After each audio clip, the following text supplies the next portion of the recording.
Hello, everyone. Welcome to a new episode of the Jazz Flashes podcast. My name is Anton Garcia Fernandez, and I'm coming to you over YouTube, the YouTube channel Anton GF, from the city of Jackson in the state of Tennessee in the United States of America. And today I have a conversation that I've been looking forward to for quite a while.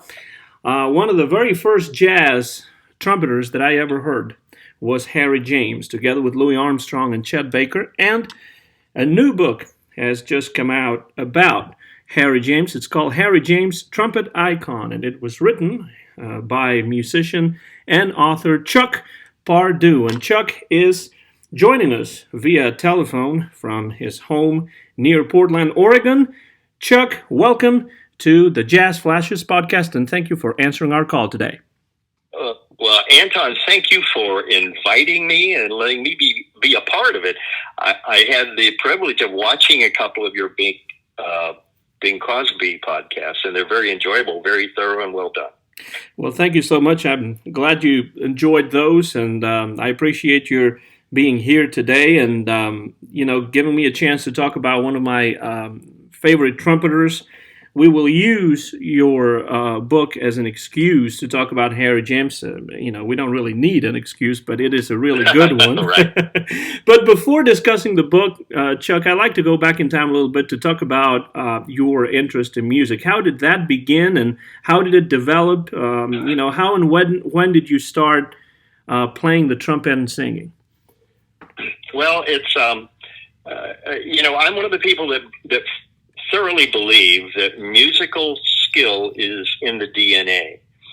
And my father was a multi-instrumentalist and singer back in the 40s. He had a band. He was a band leader, not a big name, but he had a regional band in West Virginia, in Kentucky, and Pennsylvania, in that area.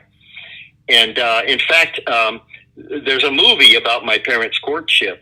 Once in a while it pops up on Turner Classic Movies, but it's called You Were Meant for Me. And Dan Daly played my dad, and Jeannie Crane played my mom.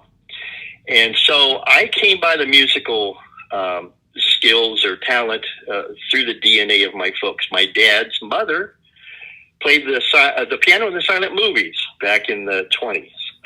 And so when I was about 9 years old, my dad had decided that he was a frustrated pianist and decided he wanted me to be the piano player.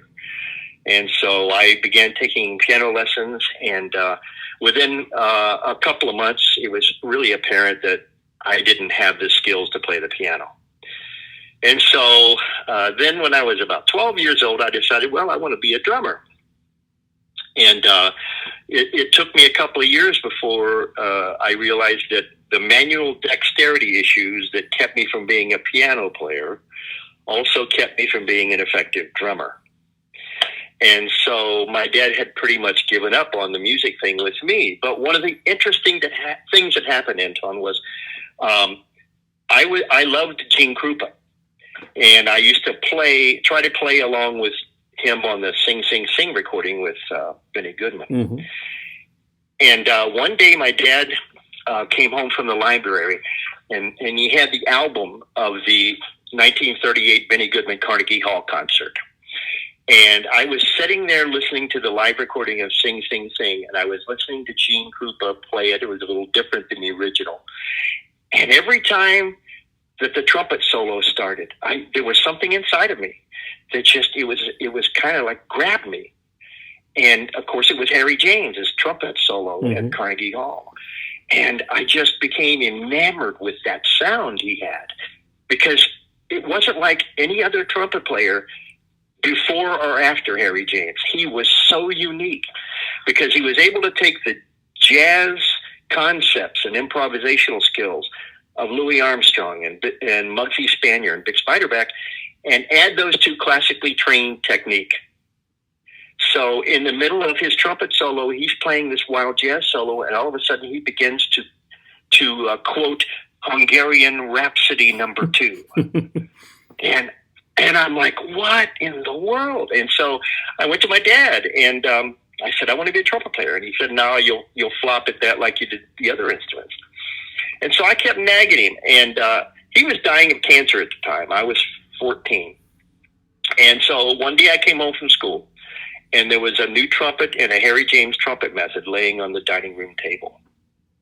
And I said, Dad, I need to get lessons. And he said, well, I don't work now. And he says, I can't afford to get you lessons. But he said, if you'll play everything that's in that book, and you'll practice and learn to play along with that guy's records over in the corner, you'll learn how to play. And the words that my dad gave me were, if you could ever get a sound like Harry James, you'll always get work. And that was 52 years ago, Anton. And by the time I was 17 years old, I was playing with seasoned veteran musicians. And I used to get hired because I was the kid that played like Harry James, or that sounded like Harry James. And so to this day, that's the style that I've adopted, and it's part of me. But that's how it all began. You know, it's interesting that it was that 1938 Carnegie Hall concert, because that was also the very first time I ever heard Harry James. He was on that record that my dad had, and particularly that fantastic tour de force version of Sing, Sing, Sing with the Swing that, you know, I know by heart. I can't play an instrument, but I know by heart all the different sections of that wonderful recording. And that's how I came to the music of Harry James when I was probably about 11 or 12 years old, and I listened to that record. And there was something about the trumpet that really called my attention. I had heard Louis Armstrong before. I had heard Chet Baker as well, but there was something about Harry James that to me sounded different. And so I wanted to ask you, what do you think is different about Harry James's style, and what was it that attracted you so much about his music? Well, and I cover this in depth in the book, but as I mentioned, he was heavily influenced by Louis Armstrong, Muggsy Spanier, and to a lesser degree, Big Spiderback. And all three of those trumpet players had something different that they brought to jazz. And then Harry was trained classically. He was trained playing classical trumpet solos. When he was 12 and 13 years old, he's playing very difficult Herbert L. Clark and Del Steger solos. And so he had, by the time he was 13 years old, he had a near complete mastery of the instrument. And so when you add to that all of the jazz technique and all of the classical mastery, an ability to emote emotionally and to deliver a melody almost as though it were being sung. And really, in the histories of jazz, there's only been a handful of musicians that could do that. Johnny Hodges on alto saxophone could do that. Ben Webster on tenor saxophone could do that. And that is that they are able to deliver a melodic line as though it's being sung. And that makes Harry almost totally unique in all of jazz. Would it be something similar to what we hear Tommy Dorsey doing on trombone? Yeah, and it was a little bit different with Dorsey, because Dorsey was a lead player, and he had mastered the art of circular breathing as far back as the 20s. And so he could play long lines without taking a breath, the same way that Clark Terry did all those years. That he could literally play for minutes upon end without taking a breath. But I asked Harry one time when I was a teenager, I asked him about his sound, and he said, you know, kid, when my mom was in the circus, she was a trapeze artist and she was an operatic coloratura. And my mother told me, this is what she told Harry, and Harry's telling me, maybe I should play a song sometime the same way that she sings it.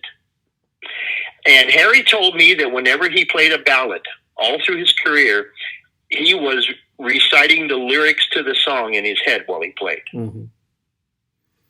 And you don't find too many guys that understand that concept. I think that's an important thing to understand, really, because then you can impress something different upon the melody because you know what the melody means to you. Sure.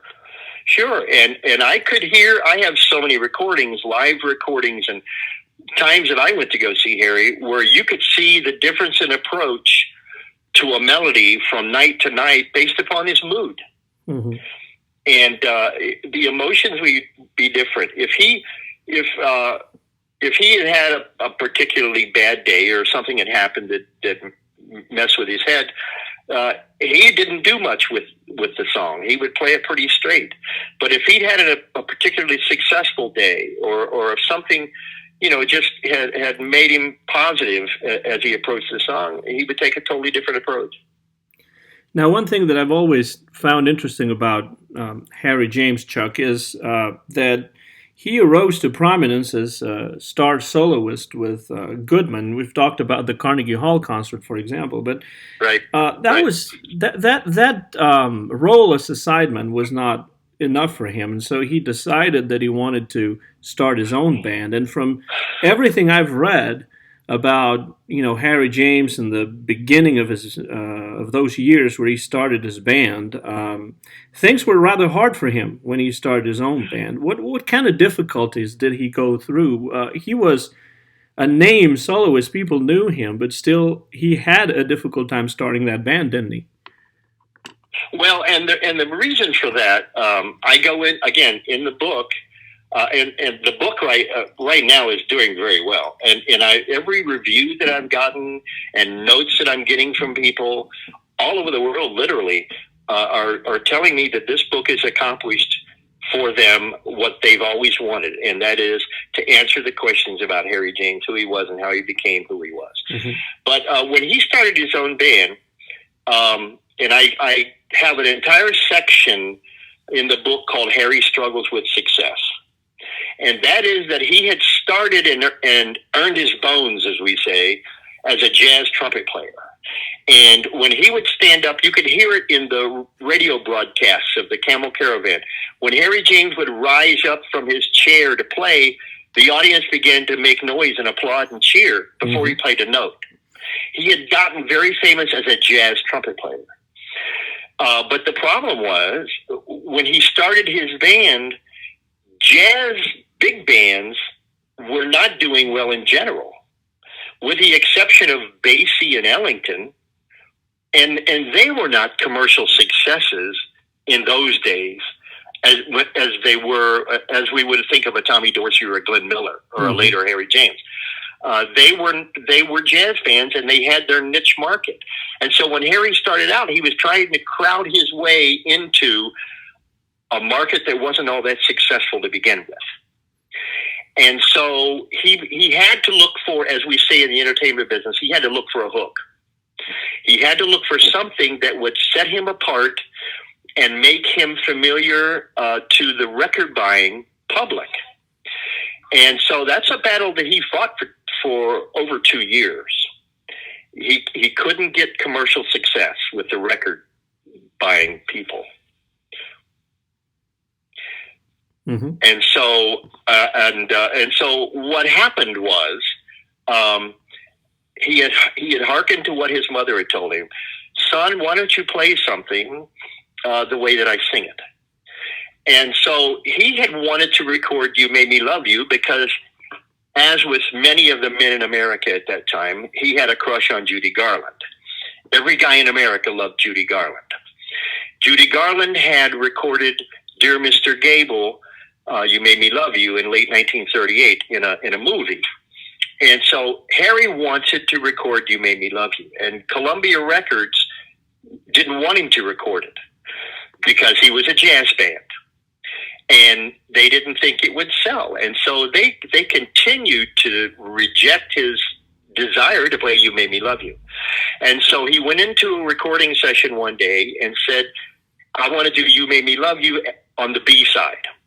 And the A side was called "A Sinner Kissed an Angel," which featured a vocal by Dick Haymes. And so the record company thought that "Sinner Kissed an Angel" was going to be huge.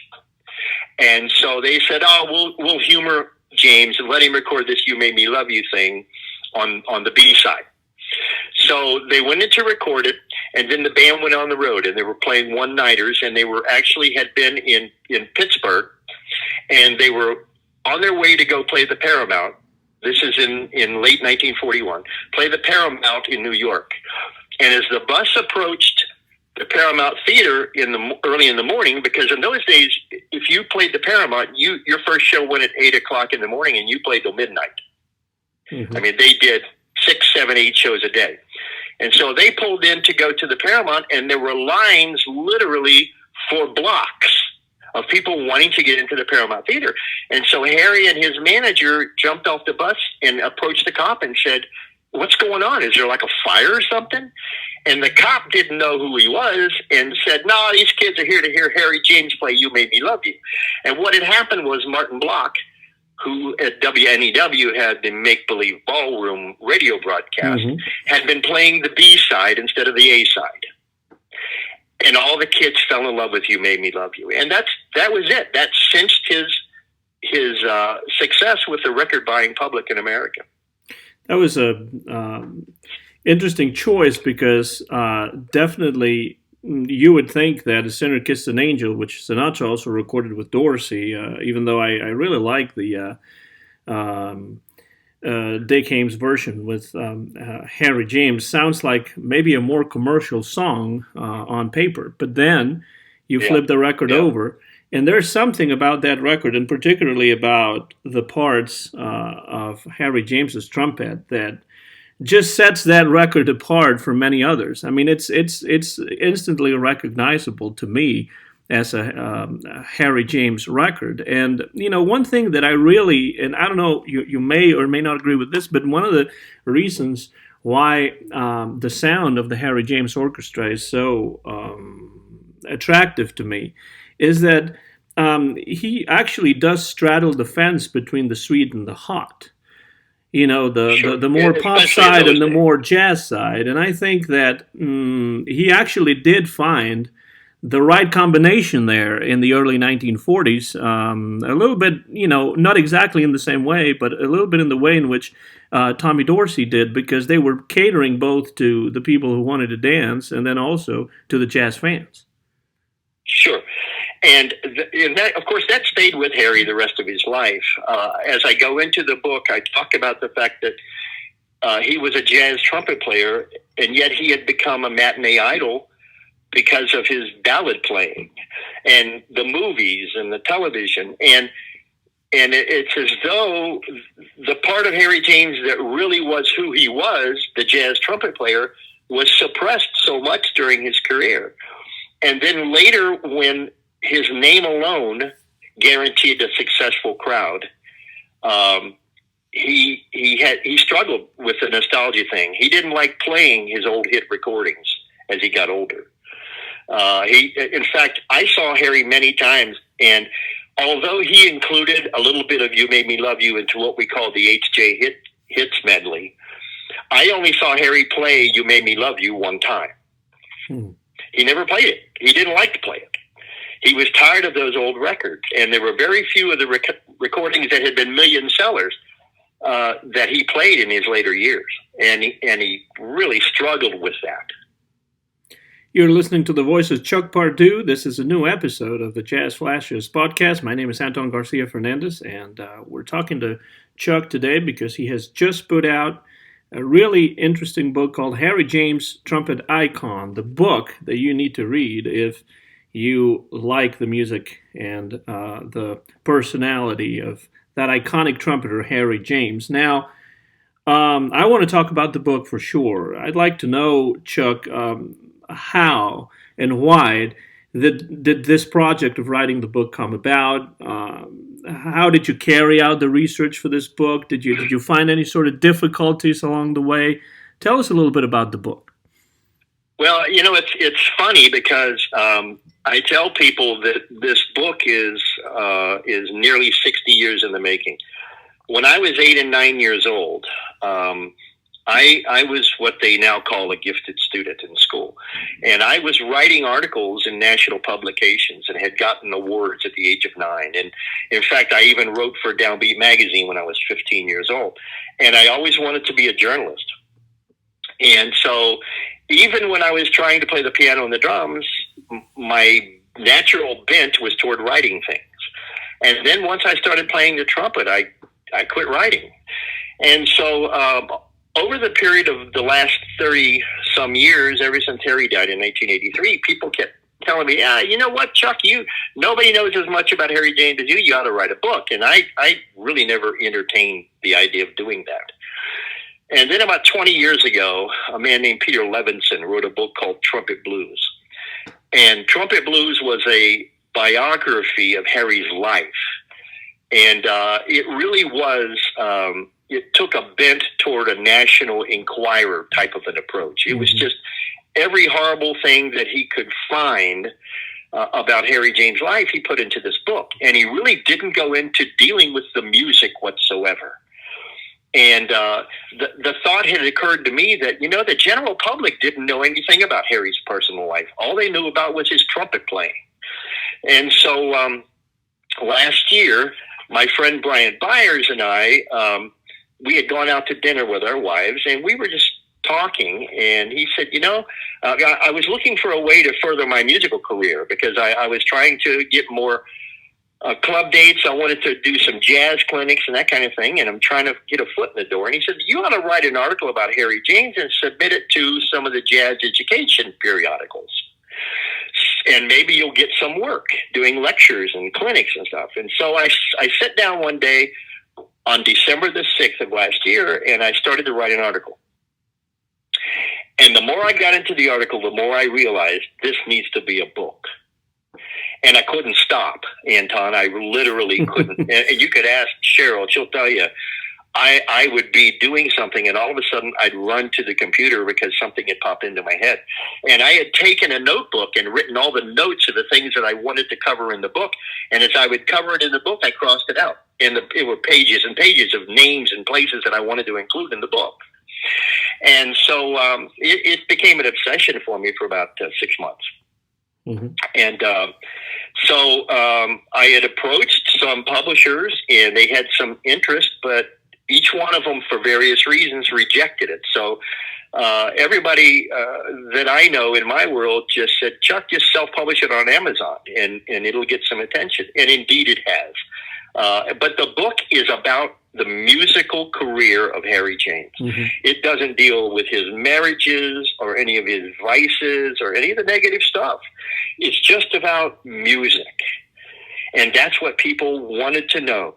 I even had Harry James Jr., who has become a very dear friend of mine. When he read the rough draft, he said, Chuck, he said, people have been trying to get me to endorse books and endorse stuff because of my name for all these years.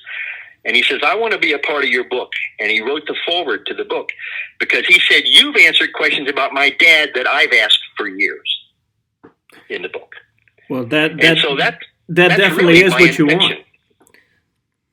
That's definitely what you want in a book like this.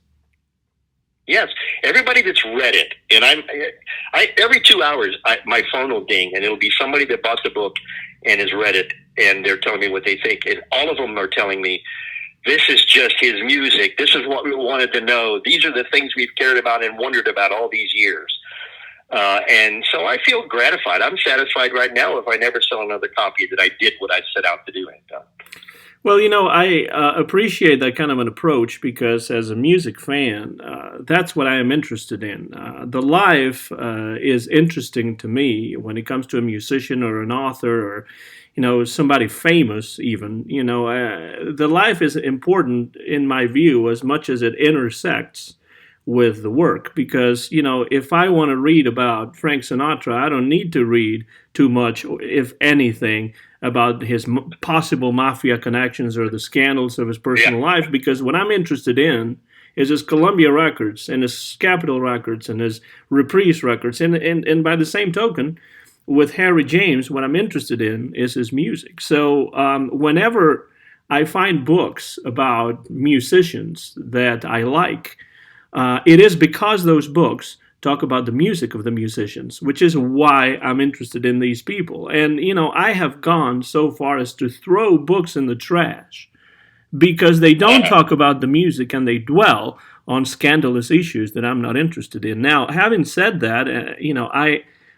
I want to thank you for taking that approach. And I'm wondering, how hard it was for you to carry out the necessary research to write an in-depth book like this? Well, I should have said earlier that one of the things that I had noticed all through my life is that every time I would go to a library and or to a bookstore, even to when I go to Powell's Books in downtown Portland, and I look through the jazz books, and I look to see if there's any references to Harry James, and there's so few references to him in the annals of jazz writing. And a lot of that had to do with the fact that he was commercially successful. Mm-hmm. And a lot of the jazz musicians who, to be honest, jazz musicians are very rarely financially successful. You know, jazz musicians like myself, we beat our brains out, for $100 a night for our whole life, and we never consider ourselves to be successful. And here along comes this skinny trumpet player from Texas that makes $25 million. And so the jazz community said, he's sold out. Mm-hmm. And so there's not much been written about Harry. So the research that I have undertaken, I started undertaking 52 years ago. And I have one of those brains that when I learn something, it has a tendency to get filed away, and I keep it for future reference. And so when I began to write this book, if I needed to answer a particular question, and there weren't too many questions that I couldn't answer by myself, but I knew where to go get the information because I'd seen it before. Mm-hmm. And now with the internet, it makes that kind of research so much easier. You can actually see pages of books and magazines. I found magazine articles where Harry had been interviewed in 1938, in 1940, mm-hmm. and all through the 50s. And so those things I was able to reference because I knew where to find them. If you were to try to write my book today, you would not know where to begin to find the information, mm-hmm. because it's so hidden. It's so hidden. But because I'm a jazz musician, I know the history of the periodicals. I knew about Metronome Magazine and Downbeat Magazine and Bandleaders Magazine. I knew about Harry having interviews in Life Magazine and Saturday Evening Post and all those different things over the years. And so those have become part of the storehouse of knowledge that I've almost an obsession about Harry James that I've kept in my head all these years. Now, besides knowing where to look and knowing where the sources were and being familiar with the sources, how much did it help you in the course of writing this book? The fact that you are a jazz musician yourself. Well, I think that's probably, and some friends of mine have told me, that's part of the reason why Mr. Levinson wrote the book that he did. Of course, he wanted to have a book that would sell a lot of copies. And so the sensationalism was there, but he was not a musician. And to write a book like the book I've written, you almost would have to be a musician. Mm-hmm. I don't know how anybody that's not a musician would write the book I wrote, because I deal with technical issues about the differences between mouthpieces and the differences between the bore size of the trumpet and all of those different things, and about arranging skills and adding a baritone sax or a fifth trumpet to a band, what it does to change the sound. Those are all things only an experienced musician would know. How did you make sure that you wrote the book in such a way that it would be interesting to people who are not trained in music? Well, another thing that my wife and Harry James Jr. and different people that have read different portions of the book, they've told me that my writing style, I didn't know I had a writing style, Anton. My writing style is conversational. People that have read the book, or people that have read snippets of the book, have said, it makes me feel when I read it like I'm sitting across a coffee table from you and you're telling me the story. Mm-hmm. And really, the most successful writers and authors are people that are storytellers. Mm-hmm. And if you can tell the story, make it interesting, and add the musical information and all of those things into it, people are telling me that it's a captivating read. Of course, the vast majority of the people that are telling me are musicians. Mm-hmm. But I'm also having people, ladies, for example, that have read the book that are not musicians, but they love the music. Have said this is just a fascinating read. I had a guy tell me that he got the book last night and he stayed up all night. He couldn't lay it down because every page he got a question answered that he'd been asking for a long time. Well, that is wonderful to know about the book because, there are many questions that over the years I've had, and I still have about Harry James. And, reading the book, you can get the answers to those questions, and maybe to some that you didn't even know you had. And I think the interesting thing, since you're mentioning that your writing style is conversational. For many years, I have read the Bing Crosby autobiography, Call Me Lucky, from 1953. And that book was not really written by Bing Crosby, but it came out of several conversations that Bing Crosby had with Pete Martin, who actually wrote the book. But Pete Martin was such a skilled writer that when you read the book, it really sounds and it really reads like you are talking to Bing Crosby himself. And I think that is absolutely, extremely difficult to achieve. Well, and another aspect of my book that really sets it apart, Anton, is this. And I couldn't have written this book 30 years ago. I just couldn't have. I mean, I had the information in my head, but the way that I wrote the book and the people that have been involved in helping me with stories, I didn't know them. I didn't have access to them 30 years ago. And when I met my wife, it's a funny story. I go into it in the book, but the first time I saw Cheryl Morris is my wife's stage name. It was 40 years ago. She was the new girl singer with Harry James. And I had gone to see Harry a couple of nights in St. Louis. And at one point, I stood about 6 feet from her. But at the time, I was married and had my first daughter on the way. And so all I wanted to do was hang out with my hero.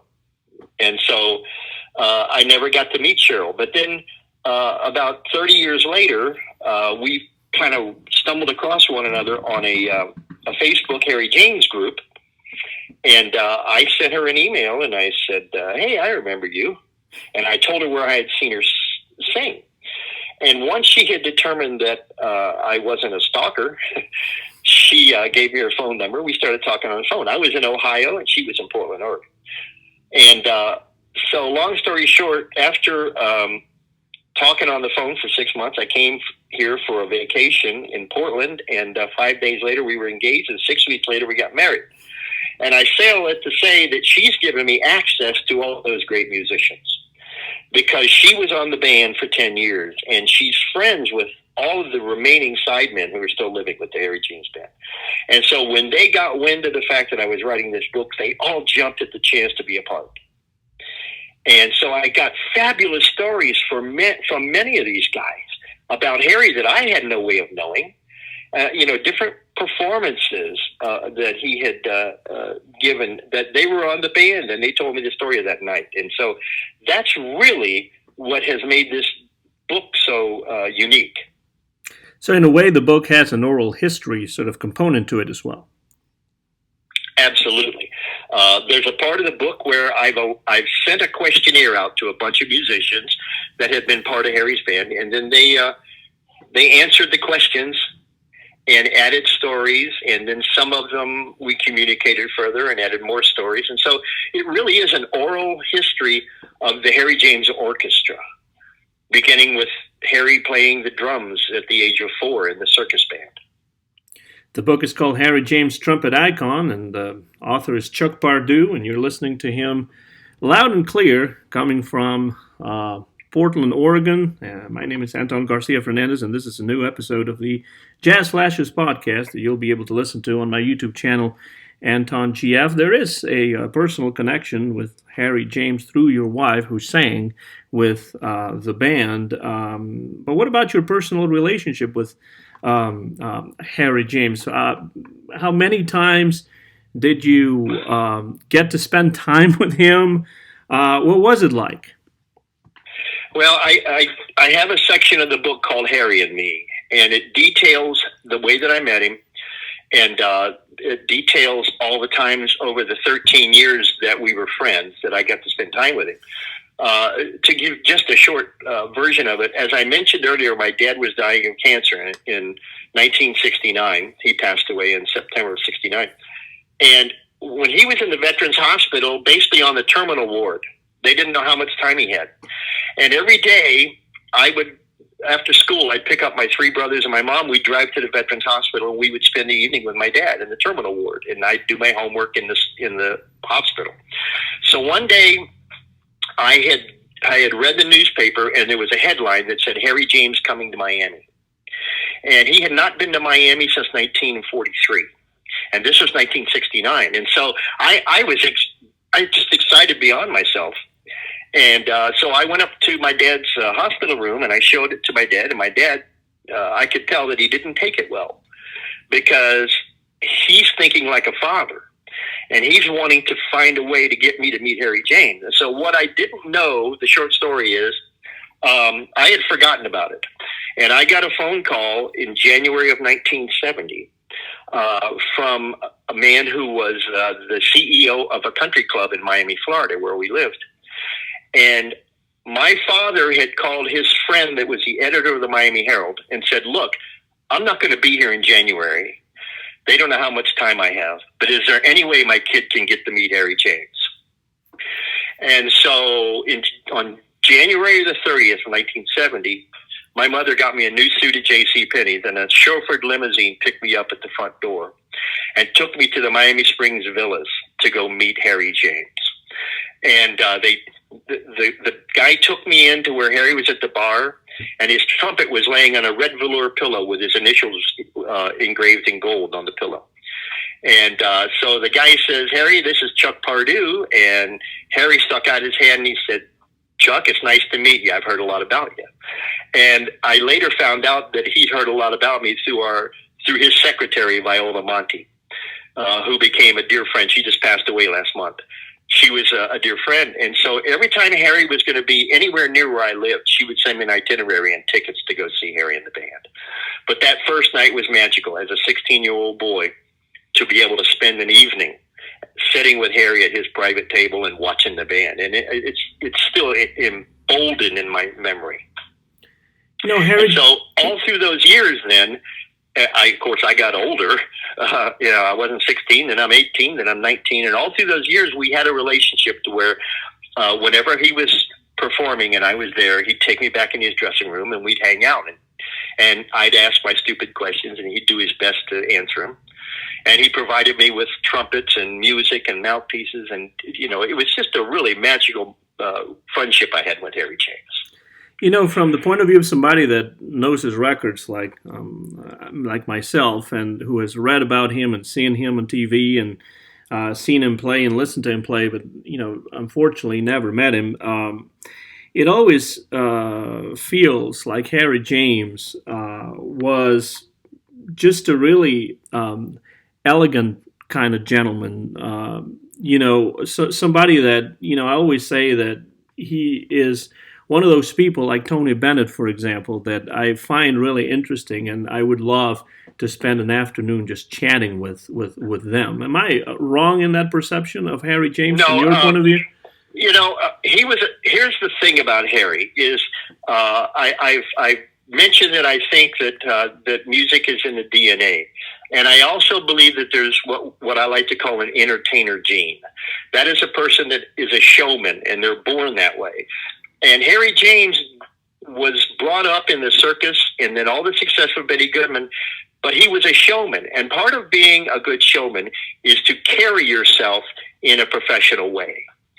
And so he always gave the impression of being an elegant gentleman whenever people saw him. In his motion, in the way he talked, and just his mannerisms, he was a classy guy. That was his public persona. When you're hanging out with him, it might not have been quite the same. But that was what he showed to his public, and that's why they never lost interest in him till the very day that he died. Now, Harry James, throughout the years, especially in the late 30s and early 40s, he hired some excellent singers. And in fact, I said before that the Carnegie Hall concert was the first time I ever heard Harry James. But then there were the recordings that he made with Frank Sinatra in 1939, All or Nothing at All, and It's Funny to Everyone But Me, and Melancholy Mood, and even some of those air checks that still survive. But then he also had Dave Hames, and he had Helen Forrest, among a host of others. What was the role of singers within a big band, and why were singers important to the business? Well, from the very beginning of the big band era, I mean, officially it began in 1935 with Benny Goodman. But the singer was a necessity because you had people that were interested in the music, but then you had the Bobby Soxers, the teenage girls who were interested in the lyrics of the songs. And so every band had to have a boy singer and a girl singer. And the thing that set Harry apart, and my wife and I were talking about this yesterday, is the fact that Harry never was oppressive to his musicians. Harry wanted to share his success with the people that helped make him successful. Mm-hmm. There's a lot of band leaders that weren't that way. They wanted all the limelight. Benny Goodman, for example, Benny Goodman was all about Benny Goodman.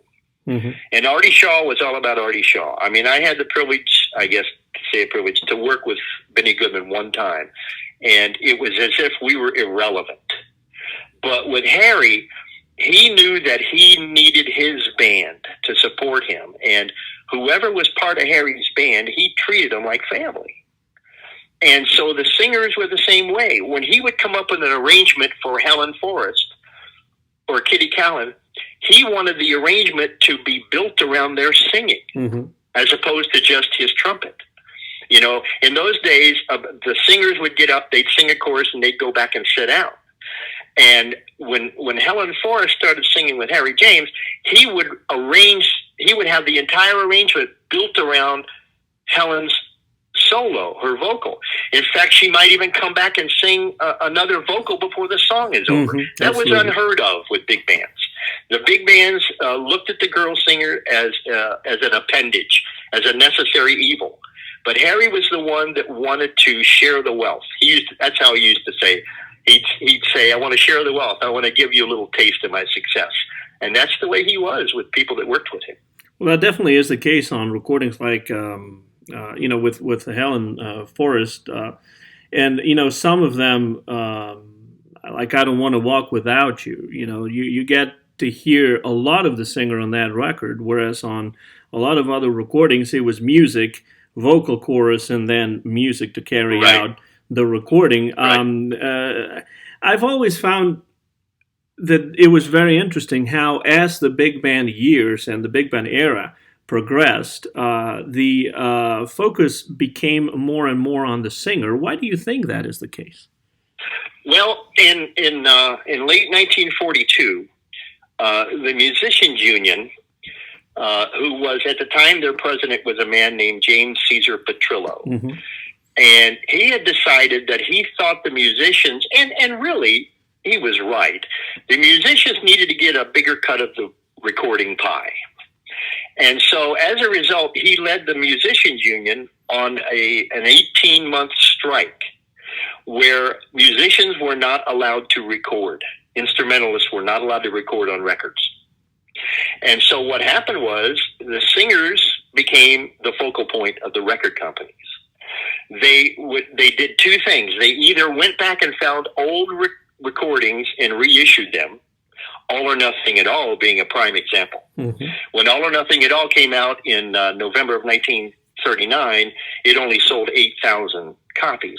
But in 1943, when Columbia reissued it and changed the label, instead of saying All or Nothing at All, Harry James and his orchestra, vocal refrain by Frank Sinatra, it said All or Nothing at All, Frank Sinatra, orchestral accompaniment by Harry James. Mm-hmm. And when the record came out, it was a million seller. And then the other thing that happened was the singers began to be featured on the recordings, and there's no backup musicians. So you had literally vocal choirs backing up Dick Haynes and Frank Sinatra and Joe Stafford. And the vocalists provided the accompaniment with the oohs and ahs and the doo-doos and all the stuff behind the vocal. And so by the time the musicians in 1944 were able to go back into the studio, they didn't care about the musicians anymore. They wanted to know who the singer was. And that really is what killed the big band era, as we call it.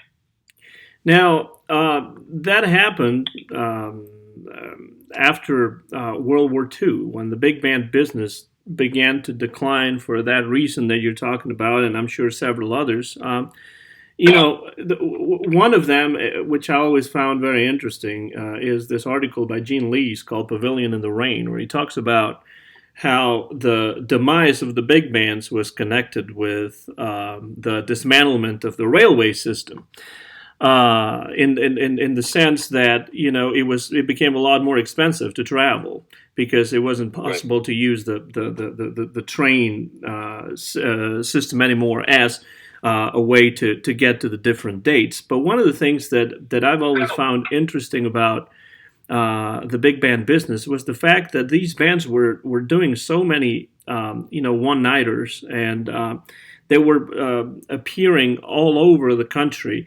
And they were playing the same songs together every night on the bandstand. I suppose that by the time they got to the recording studio to make the records, they knew the songs so well that they probably didn't need to play them too many times. Well, that's true to an extent. Harry was a little different than many of the other bands because by the mid to late 40s, he had become established in venues where he was able to stay for longer periods of time. Mm-hmm. So it wasn't like they were just doing one-nighters all the time. But yeah, it was quite grueling on musicians. Their health suffered, the diets suffered, their minds suffered because they're playing the same things night after night after night.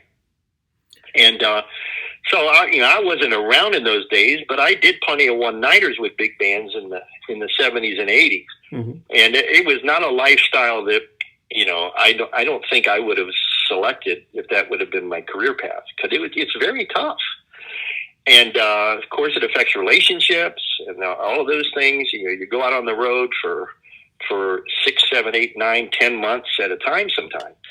Harry was very fortunate. By the late 40s, he'd begun to be established in the Click Ballroom in Philadelphia and the Astor Hotel in New York City, the Hollywood Palladium in California. So he had, and then Vegas came along in 1958. So he had places where the musicians could actually have a life and still work at night. Yeah, I did want to go into that part of his career because, I find that for most big bands, the late 1940s spelled, the end of their existence and the end of a whole era, as we now know, the swing era, the big band years. How did this decline in the business and this change in the music business affect Harry James, and what were his opinions regarding, the change that the music business was undergoing in the late 40s and the early 50s, and then, of course, with the onslaught of rock and roll in the 1950s? Right. Well, by the time 1940s, and as you referred to, 1946 was the collapse of the big band era. I mean, most of the major band leaders closed up shop for several months. Some of them never came back. Some of them had, periodically they'd bring a band out and just for special occasions. But Harry was one of the handful of band leaders that remained all the way through into the 80s. Mm-hmm. And but he had become financially successful by the late 40s to the point to where he didn't have to work as much. And so if you don't have to work as much, then it changes your attitude toward your performing. It doesn't become as grueling and taxing on you. You don't dread it. because you say, hey, we're going to go into the Palladium for 2 weeks, and y'all can go home after the gig and go play golf the next day, and then come out and do the gig. And so it changed his approach to what he was doing. As far as the changes in music, Harry was one of the bands that continued to try to keep up with the music to some extent. All through the 50s, he was covering all the hit tunes. If Teresa Brewer came out and sang Till I Waltz Again With You, then it was for sure that you'd hear Harry play Till I Waltz Again With You on a dance date. He tried to cover the popular songs of the day. He did that all the way through the 60s and even into the early 70s. The first time I saw Harry perform, he was playing tunes by Blood, Sweat, and Tears and Sly and the Family Stone. He always tried to stay musically current as best he could within the confines of a 16-piece band. And a lot of the bands didn't want to do that. Stan Kenton wouldn't do that. Count Basie really never did that, but Harry did it. And it kept him as a viable, marketable product all the way up until his last sold-out date in 1983. Why do you think he did that? Why was he interested in the new music, or is it just that was all that he knew how to do or wanted to do? What's the reason that despite all the changes, and the changes were not just musical, they were also social, historical, cultural. Yeah. Why did he keep it up? Well, I cover that in the book, but he tried to keep abreast of the culture. For example, most folks don't realize that when Blood, Sweat, and Tears first came out, and Al Cooper, they weren't a commercially successful band. But Harry had heard them, and Harry fought to get Blood, Sweat, and Tears to open for him in Vegas. And the very first gigs that Blood, Sweat, and Tears ever got in Las Vegas were because of Harry James. And even the last time I saw Lou Soloff, he's gone now, but he mentioned if it wasn't for Harry James, none of us would have a gig. And so that's the kind of guy Harry was. And if he had somebody that he, like a Frank Sinatra or a Helen Forrest, that he had as a singer with his band, he wanted to make sure they were successful on their own. And so Harry just had within him this desire to continue to entertain people. It's part of that being a showman that I mentioned earlier. He had to perform. I understand it because I'm somewhat like that. I have this skill that most folks don't have, and I know there's people that get happiness derived from what I do, and so I continue to do it. And so that's what Harry was. He hated being a nostalgia act, and that's why he tried to keep the music current. But he knew that his place in the American culture was as a band leader, and so he never gave it up. In your book, you talk quite a bit about Harry James's relationship with Frank Sinatra, and of course that's an unavoidable subject when one talks about Harry James. And as I said before, one of the first times I ever heard him was because of those recordings that he made with Frank Sinatra as the vocalist. The star, of course, would have been Harry James. The name on the label would have been Harry James's name, but Sinatra was the boy singer in the orchestra. One thing I've always found really interesting about Harry James was how generous he was to Sinatra when Tommy Dorsey wanted to hire him away from the band. Right, and it's a running joke. I have a recording. It's a private recording that is from 1969 from Caesar's Palace, and Harry James is the band, and Frank Sinatra is the star. And Harry's band in '69 accompanies Frank Sinatra. But you can hear the banter between the two. That Frank always called him boss. And Frank always told Harry all through those years, if you ever need me, give me a call.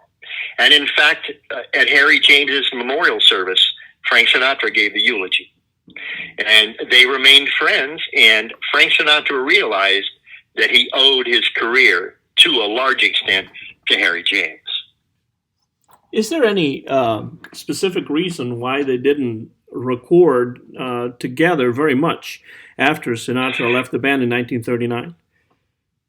Well, I think probably if you look through the 40s, for example, there were not a lot of pairings of musical stars other than the Andrews Sisters and Bing Crosby or, something like that. But generally, you didn't mix stars on the same record.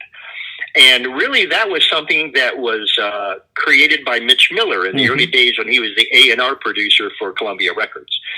He thought that he could take the famous names from the 40s, in many cases, and match them up with an up-and-coming singer, or put people together on a record and would double the chance of it becoming successful. And for Mitch Miller, it worked more often than not.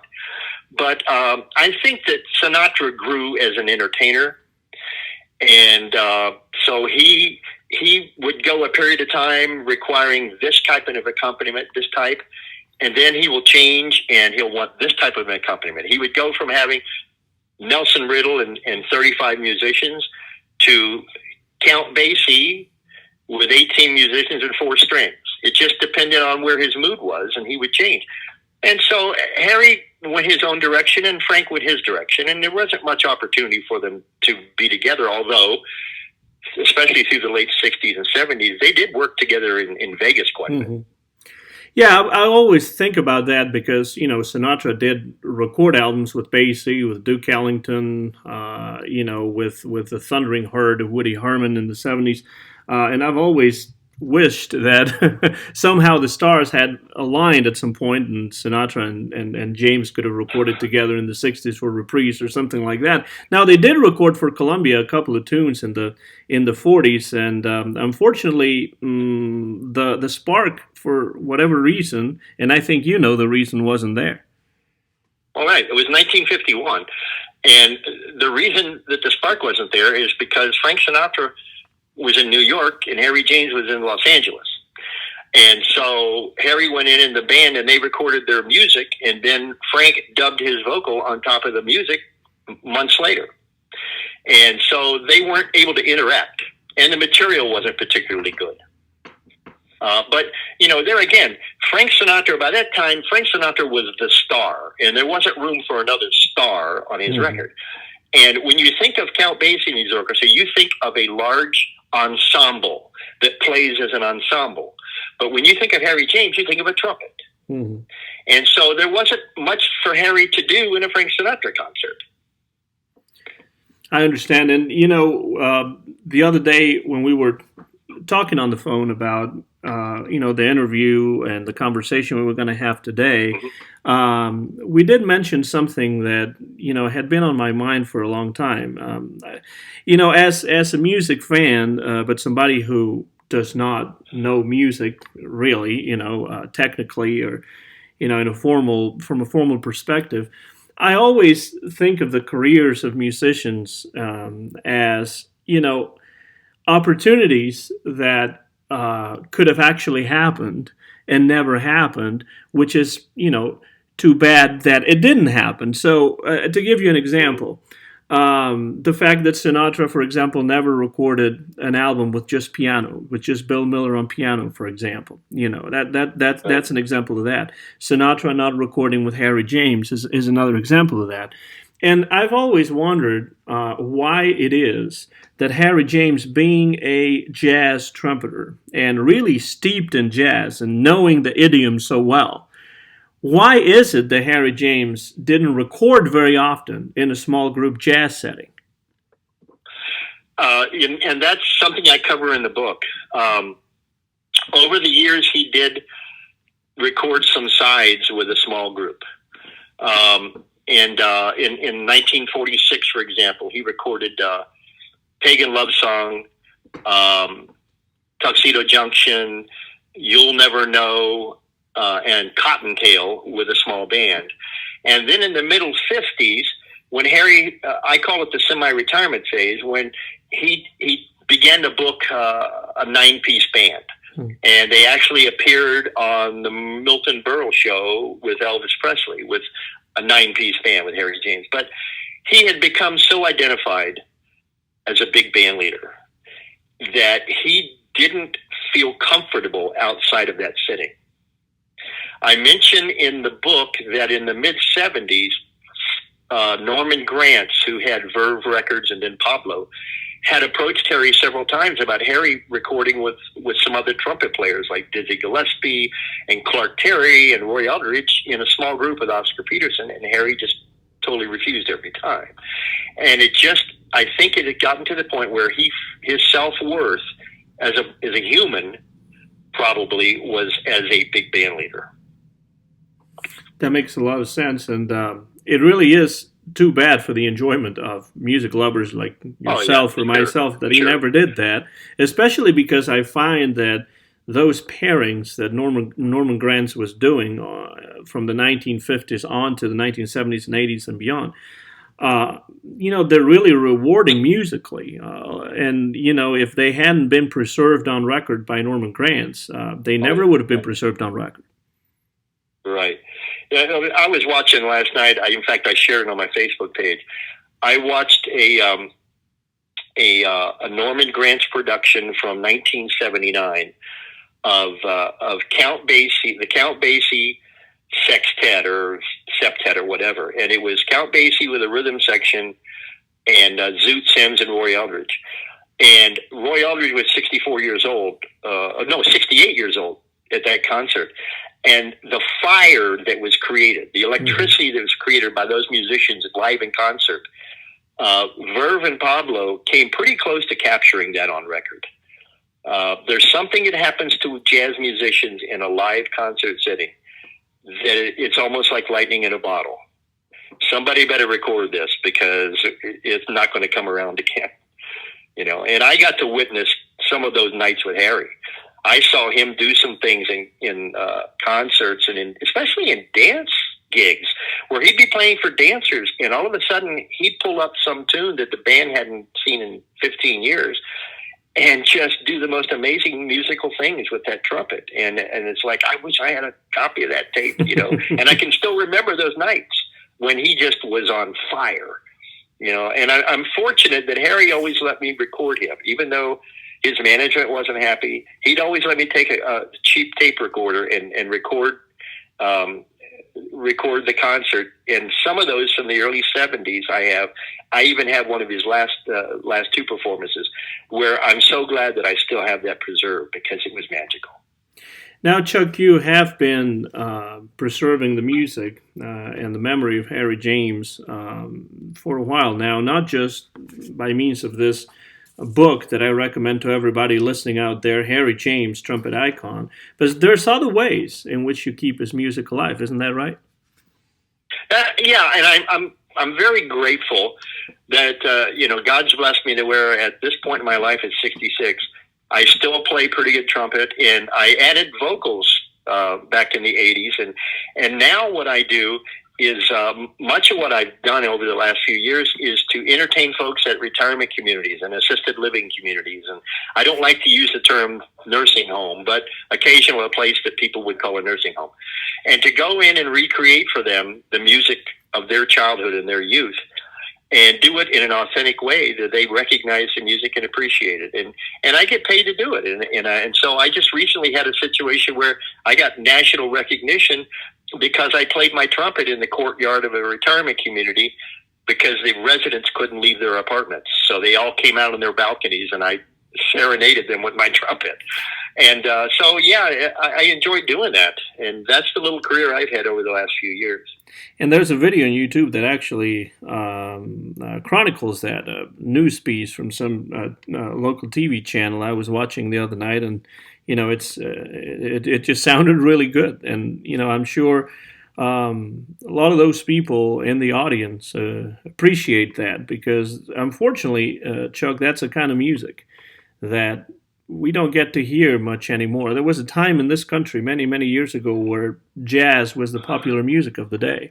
You turn on the maybe the television, but for sure the radio, and there it was. But that time is long gone, and I've always been a believer in the fact that maybe one of the reasons why this kind of music is not as well known and not as popular these days is because it's just not very easy to access, despite the internet and social media.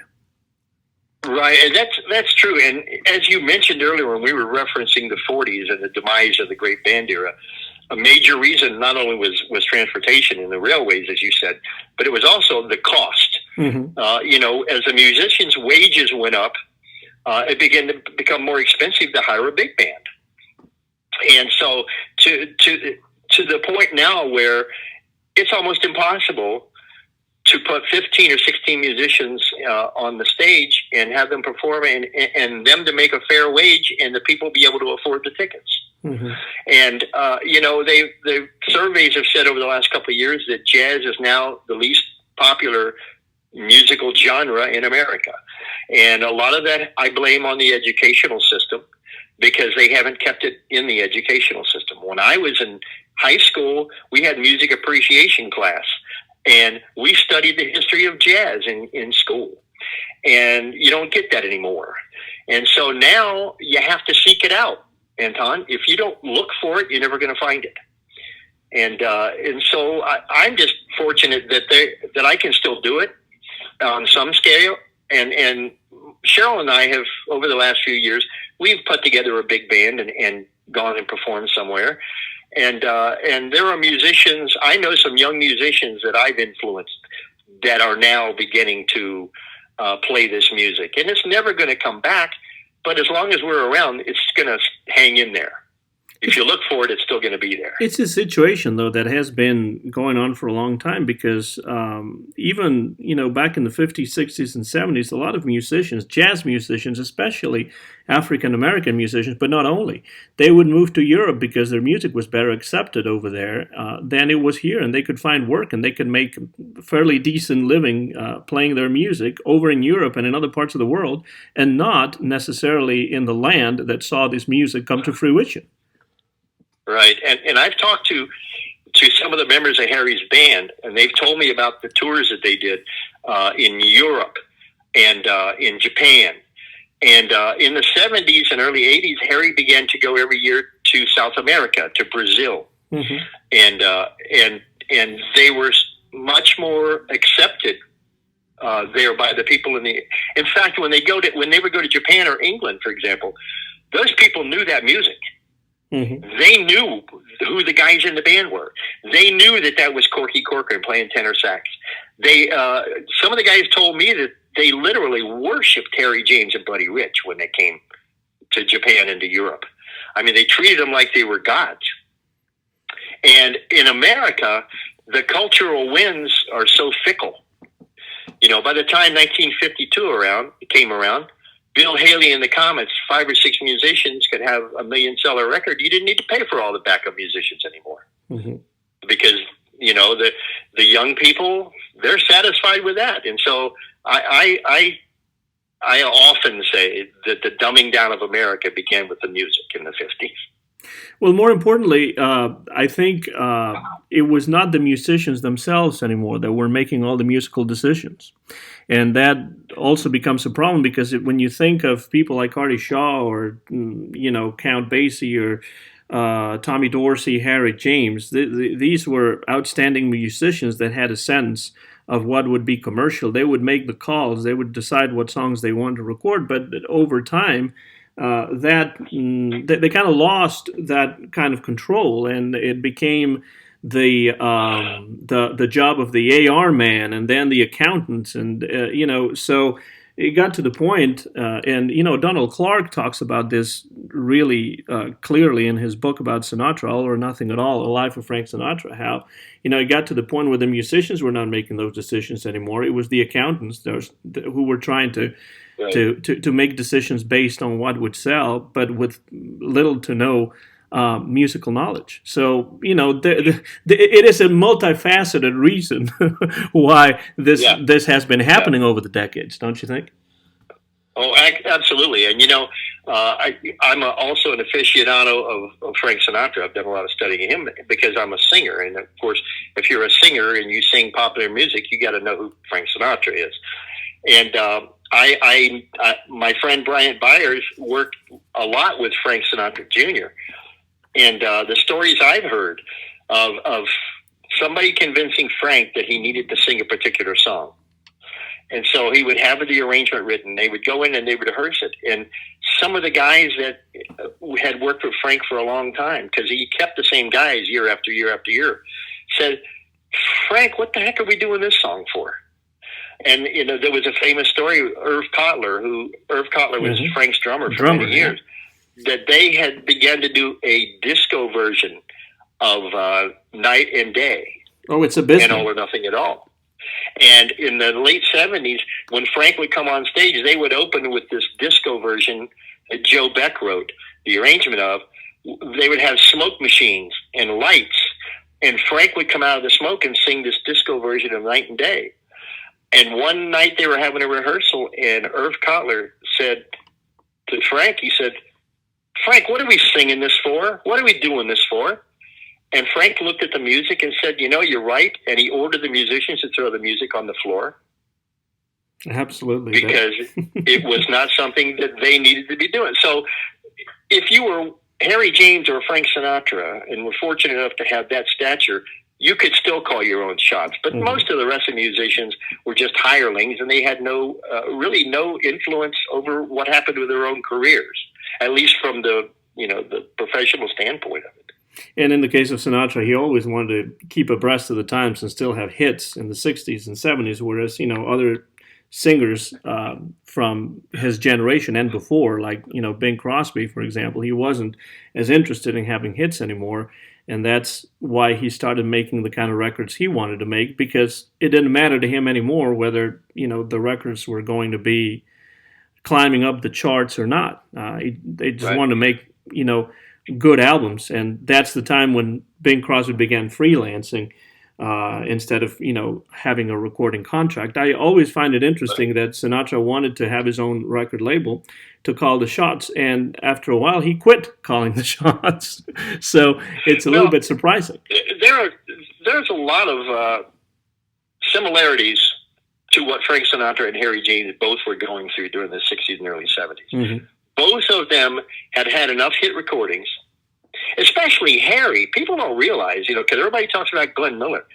Harry James was the most commercially successful big band of the entire big band era. Harry James had 73 songs hit the Billboard charts between 1939 and 1955. I mean, that's unheard of.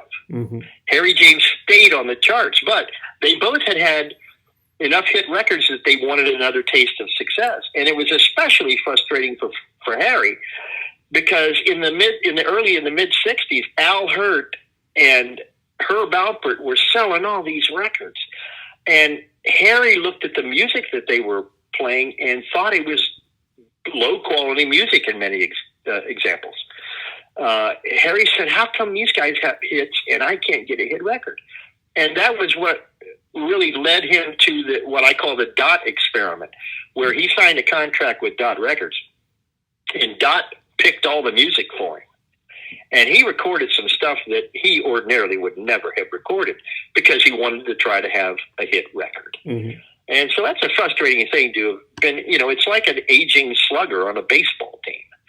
You used to be able to hit the ball 475 feet, and then you get to be 36 years old and you still know you can still do that, but the situation has to be absolutely perfect for you to recreate it.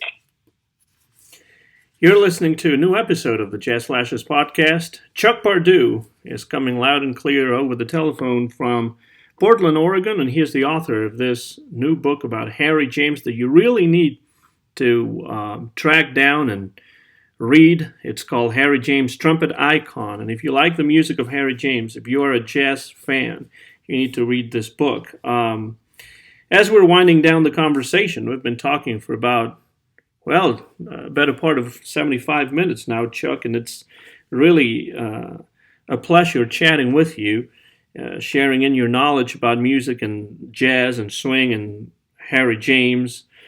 I want to give you the chance to just talk briefly about what people will find in your book. If they, of course, haven't read it already, present the book to the audience out there. What will they find if they pick up a copy of Harry James' Trumpet Icon and they read that very interesting book? Well, when I made the decision, and let me say again, Anton, thank you so much for allowing me to be part of your broadcast and to share this, because this is, as you can tell, I'm sure, is a personal passion for me and has been for most of my adult life. Well, we share that passion. So when I made, yeah, I know we do. We talked the other day. We could have had an interview out of the last phone call.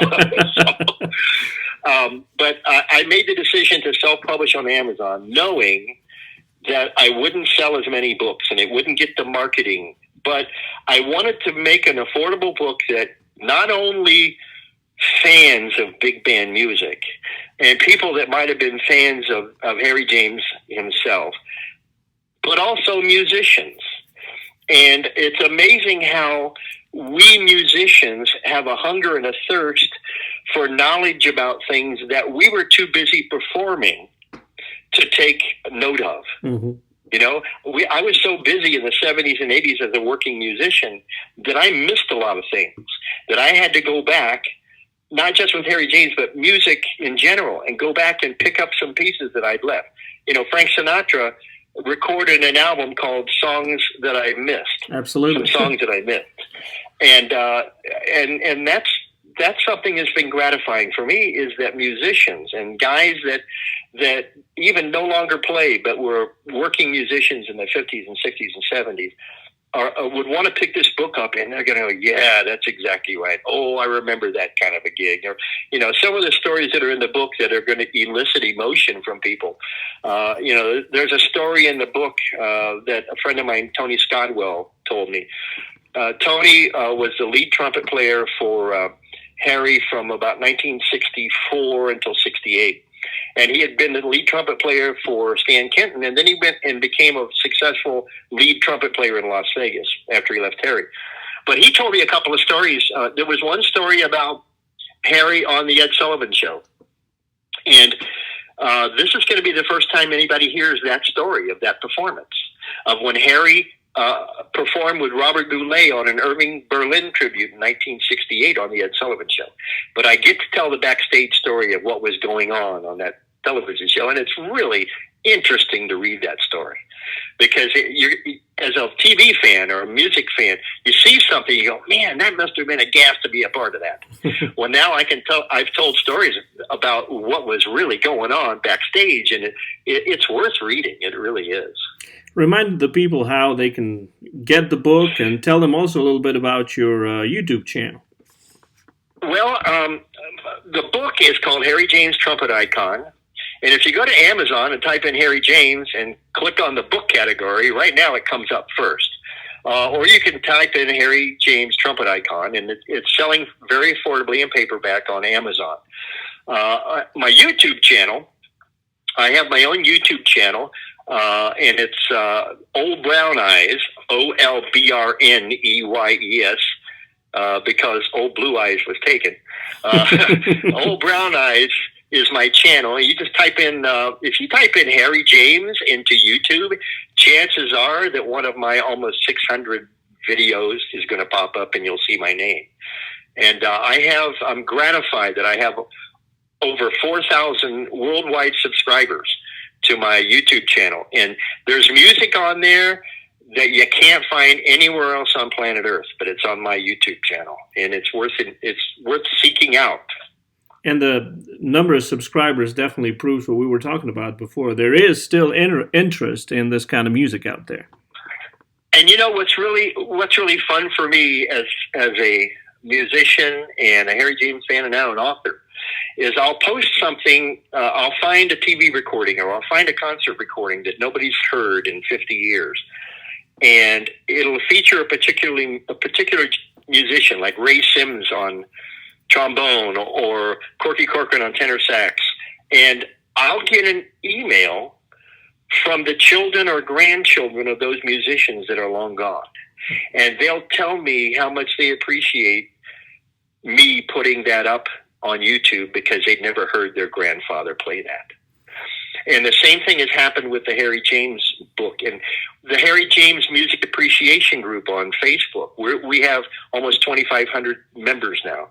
And I have Harry's grandchildren and children. Harry James Jr. is one of my friends, and his nieces and nephews. They'll say, "We never got to meet our grandpa," or "We never got to meet Uncle Harry," and we're so glad you share these stories about him. It helps us know who he was.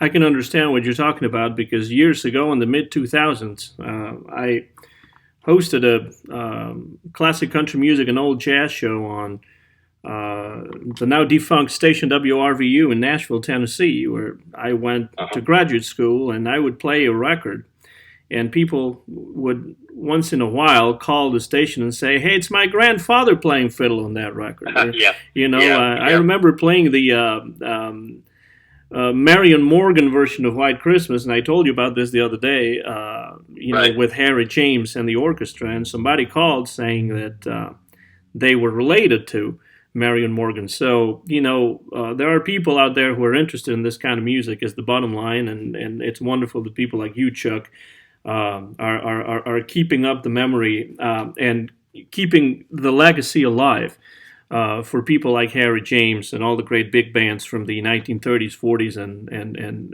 beyond. And so I know this last question, because, I could keep talking to you for 2, 3, 4 hours about Harry James.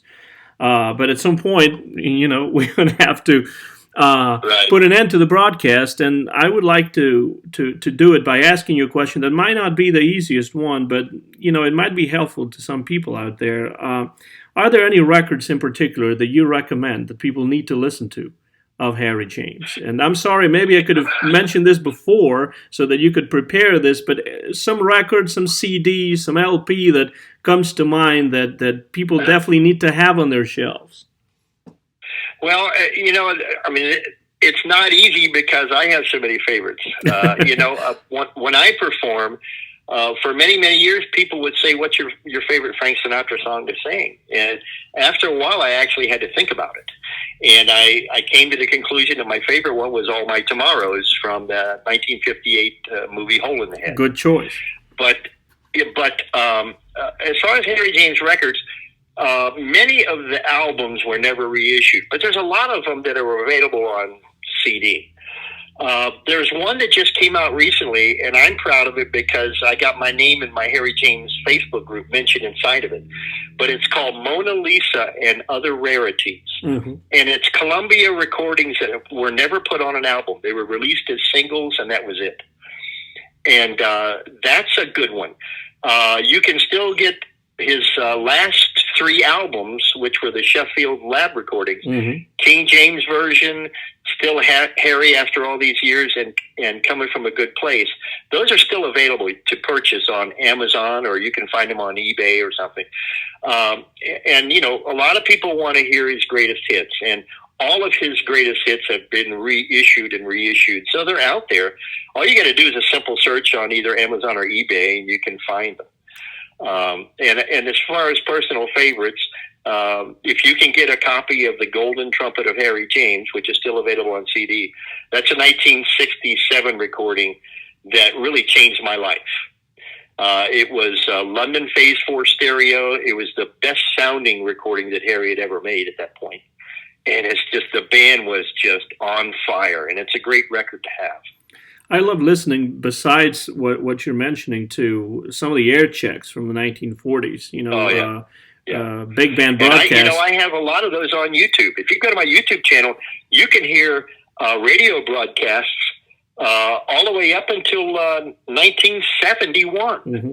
I have a live air shot of Harry James on New Year's Eve in Las Vegas at the Desert Inn, and I have put the entire radio broadcast on my YouTube channel. I love those particularly because sometimes they're so different from the studio versions, and in some cases the band is absolutely on fire and has plenty of room to improvise and to play different stuff that's not. That's right. That's not on the record for that reason, and that's one of the reasons why I love those old air checks from the big band years. Chuck, thank you so much. It's been an absolute pleasure talking to you and having you guest on the Jazz Flashes podcast. And thank you very much as well for the book Harry James Trumpet Icon that you just published on Amazon, and I want to take the time now to recommend it to everybody out there. I don't think you'll be disappointed in the least, because this is the kind of book about Harry James that we needed, and the author is Chuck Pardue. Thank you, Chuck, for being here, and thank you for your generosity and your time. For letting me share the stories, and I really enjoyed talking to you. I hope I get to talk to you again. Well, I hope so too, and the microphones of the Jazz Flashers podcast will always be open to you anytime you want to come back, that's for sure. Thank you. This has been a new episode of the Jazz Flashers podcast. Our guest today has been Chuck Pardue, the author of Harry James Trumpet Icon, that you can find on Amazon.com, the new and extremely interesting biography of Harry James, the iconic jazz trumpeter, swing trumpeter, and one of my favorite musicians of all time. My name is Anton Garcia Fernandez. Mine is the copyright of this broadcast, Jazz Flashers podcast, which was recorded live in Jackson, Tennessee, in the United States of America in the month of May of the year 2020. Time to dust off those Harry James records right now, and of course, we'll see you again before too long on my YouTube channel, Anton GF, and on the Jazz Flashers podcast. Thank you so much for your attention, and so long, everybody.